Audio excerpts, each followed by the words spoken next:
Kabupaten Bener Meriah di Aceh memiliki luas 1.454 km persegi, terdiri dari 10 kecamatan dan 233 desa. Penduduk wilayah ini disebut dengan suku Gayo, dan bahasa Gayo dipakai oleh sebagian besar penduduk selain bahasa Indonesia. Di Bener Meriah pernah menjadi lokasi Radio Rimba Raya yang menyiarkan kedaulatan Republik Indonesia ke dunia internasional pada masa agresi militer Belanda. Sekarang Radio Rimba Raya diabadikan sebagai sebuah monumen untuk mengenang kemerdekaan negara Indonesia tercinta. Zaman dahulu kala nenek moyang kita harus bekerja sama melawan penjajah. Namun di zaman sekarang, musuh terbesar kita adalah seseorang yang menjelma menjadi teman, saudara, bahkan pasangan sendiri. Seperti kasus yang terjadi pada tahun 2018, kejadian yang sangat memilukan di sebuah desa di Kabupaten Bener Meriah. Sebelum kita memasuki awal cerita, Mia ucapkan terima kasih banyak buat kalian yang udah klik video ini. Jangan lupa untuk subscribe dan tekan lonceng notifikasinya ya. Kita kenalan dulu dengan seorang wanita muda bernama Laila Magfirah. Saat kejadian ini terjadi, ia berusia 22 tahun. Masih muda dan tentunya banyak mimpi yang ingin ia wujudkan. Meskipun telah menikah, tak ada salahnya melanjutkan mimpi, bukan? Setiap manusia wajib bermimpi akan tujuan masa depannya agar menjadi motivasi untuk tekun dalam bekerja. Namun sayangnya tidak bagi Magfirah. Semenjak dipinang oleh Suryadi yang berusia 30 tahun, kebebasannya mulai terbatas. Bahkan untuk menyenangkan diri sendiri, tak pernah lagi ia pikirkan. Yang ada setiap hari akan menyambut suaminya pulang bekerja dan rutinitas sehari-hari dalam mengurus buah hati mereka yang masih berusia 2 tahun bernama Akila Oktaviani. Suryadi dan Magfirah merupakan warga Kampung Mulie, Kecamatan Timang Gajah, Kabupaten Bener Meriah, Provinsi Aceh. Mereka tinggal di sebuah rumah dari papan kayu sederhana, namun terlihat rapi dan cantik karena rumah itu dikelilingi oleh tanaman dalam pot. Namun seiring berjalannya waktu, sering terjadi cekcok di antara mereka. Bahkan para tetangga kanan kiri juga sering sekali mendengar mereka adu mulut. Namun saat itu, tetangga mengira pertengkaran itu hanya masalah sepele, dan sewajarnya rumah tangga muda, pasti hal kecil pun menjadi masalah. Apalagi Laila Magfirah masih sangat muda, perlu adanya bimbingan dari keluarga, dan yang terpenting bimbingan dari suami. Ada sih orang tua dari keduanya sering datang untuk mengunjungi cucu mereka, namun keluarganya tidak menaruh curiga ketika mengetahui keduanya sering bertengkar. Ya, dipikirnya palingan cuma ngomel masalah sepele, apalagi di kampung yang terlihat adem ayem gitu, nggak ada kepikiran kalau seorang psikopat akan menggegerkan wilayah tersebut. Suatu hari, tepatnya pada hari Minggu, tanggal 4 Maret sekitar pukul 2 siang, teriakan seorang laki-laki memecah kesunyian kampung Bukit Mulie. Teriakan itu dibarengi dengan suara kepanikan, kesedihan, kebingungan, pokoknya campur aduk.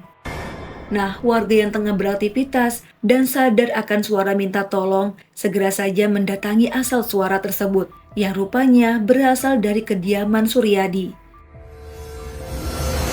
Sesampainya di sana, warga sudah melihat Suryadi yang tengah guling-guling di lantai rumah menangisi sesuatu.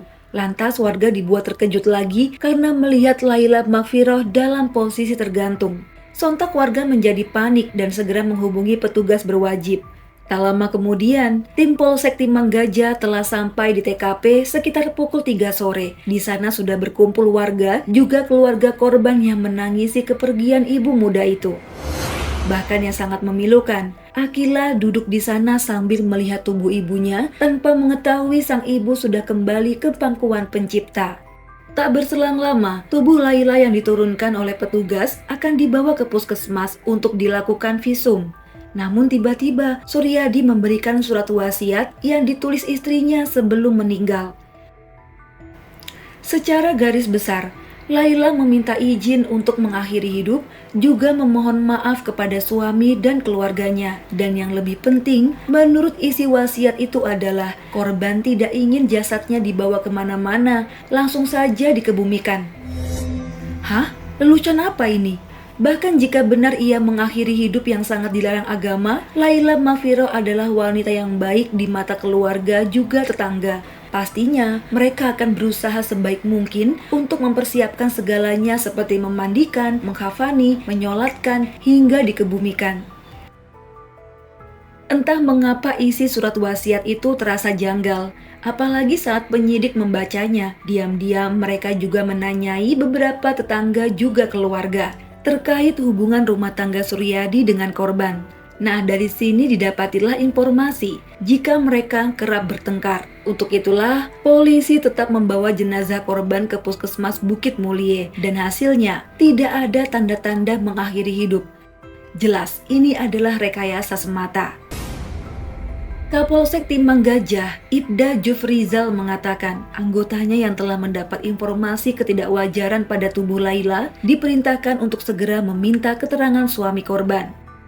Akhirnya, selang 4 jam kemudian, Suryadi dibawa ke kantor polisi. Kepergiannya sebagai saksi kunci kematian sang istri membuat Akila menangis dalam pelukan kakeknya. Gadis mungil itu memanggil nama ibu dan ayahnya. Warga menjadi ikut bersedih dan ikut mendamaikan keadaan. Singkat cerita, Suryadi yang dicecar banyak pertanyaan menjadi kalang kabut. Awalnya ia bersikukuh jika tidak ada sangkut pautnya dengan kematian sang istri. Namun polisi menjadi geli mendengar ocehan manusia berhati iblis ini. Padahal mereka sudah mencocokkan tulisan tangan di surat wasiat itu dengan tulisan pribadinya. Sangat cocok dengan tulisan Suryadi. Karena penyidik terus menggertaknya tanpa ampun, ia pun sampai ngompol di celana. Dan dari mulutnya keluarlah kata-kata yang bikin Mia sangat geram. Jadi ya teman-teman, ia telah mengakui jika memang dirinya sendiri yang menghabisi istrinya. Lalu membuat rekayasa kematian dengan menggantung korban. Agar drama menjadi lebih meyakinkan, ia membuat surat wasiat yang isinya mengungkapkan rasa bersalah korban juga kekecewaannya pada pelaku.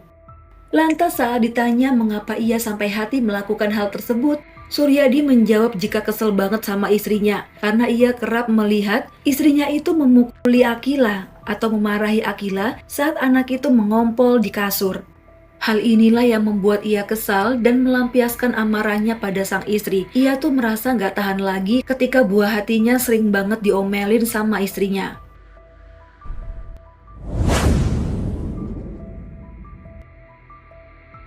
Jadi, beginilah kronologi tepatnya menurut pelaku. Hari Minggu tanggal 4 Maret tahun 2018 sekitar pukul 7 pagi, Suryadi melihat istrinya sedang masak. Tiba-tiba Akila mengompol. Saat itu, Laila menjadi murka. Lantas ia mengomeli serta memukul gadis mungil tersebut.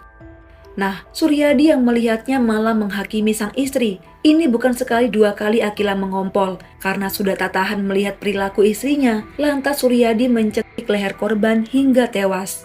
Ini dilakukannya di depan mata sang anak. Si mungil itu harus menyaksikan ibunya dibunuh oleh ayahnya sendiri. Kemudian Suryadi mengaburkan peristiwa ini dengan melilitkan kain gendongan pada tubuh korban agar terlihat korban gantung diri. Lalu menuliskan surat wasiat. Selesai menulis, ia lantas meninggalkan Akila yang menatap tubuh ibunya, lalu mengunci pintu dari dalam dan keluar lewat jendela. Ia bergegas ke kebun untuk menjalankan dramanya. Sesampainya di kebun, hatinya berdegup kencang. Ia mencoba mengatur nafas dan bersikap seolah tidak terjadi apa-apa. Hingga 8 jam kemudian, ia pulang ke rumah hendak makan siang. Disitulah ia menemukan istrinya tewas menggantung. Kesedihan tak sampai di situ ya teman-teman. Kini Akila yang malang harus kehilangan kedua orang tuanya. Sang ibu yang tiada dan sang ayah yang harus mendekam dalam penjara. Sepanjang malam ia menangis meronta memanggil ayah ibunya. Saat itu ia diasuh oleh Warjo, ayah dari Suryadi. Namun saat sang ibu telah dikebumikan pada tanggal 5 Maret di kampung orang tuanya di Silih Nara di Kabupaten Aceh Tengah, Akila dibawa oleh keluarga dari pihak ibunya. Kini Warjo kehilangan 3 orang yang disayangi. Memang kebetulan rumahnya dekat dengan kediaman Suryadi, ia sering bertemu cucunya itu.